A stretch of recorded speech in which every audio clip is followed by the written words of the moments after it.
Assalamualaikum warahmatullahi wabarakatuh. Ada basikal elektrik. Bila kita tekan throttle, dia turun dia punya bateri ya. Indikator tu drop, dah mati. Okey, ni aku dah buka bateri dah. Kita cek start satu BMS ni.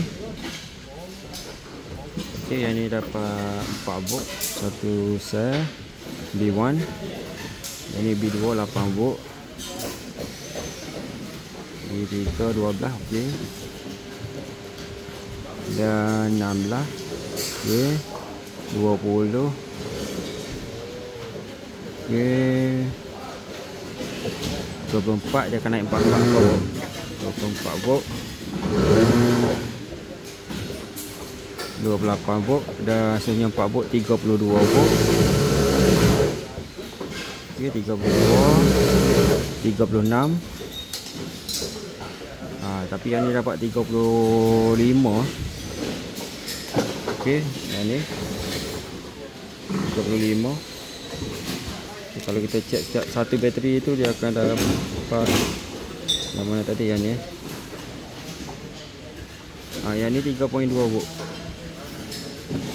Okey, sepatutnya antara dua terminal ni akan dapat 4. Contoh ni 4. Dua terminal ni pun 4. Ini 39. Dua terminal ni 4.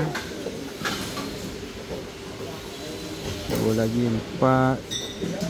Ini okey. Ini okey 4. 4. Ini aku cek 222. 4. 4. 4. Ini 3.2. Jadi saya yang bermasalah ni. Okay, kalau tengok sini B minus 1 2 3 4 5 6 7 8 9. Okey. 9.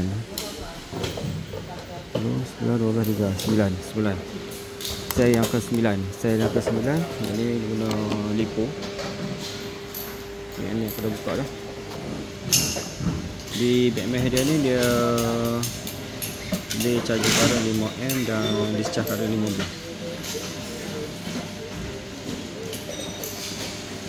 Okey, kita tengok di stiker dia ni. Dia 48 volt . 48. Jadi sel yang ke-9 ada masalah. Okey, basikal baru beli pada Shopee ya. Okey, ada masalah. Jadi customer dia tak nak hantar balik ke Tokyo Variety sebab jadi susah.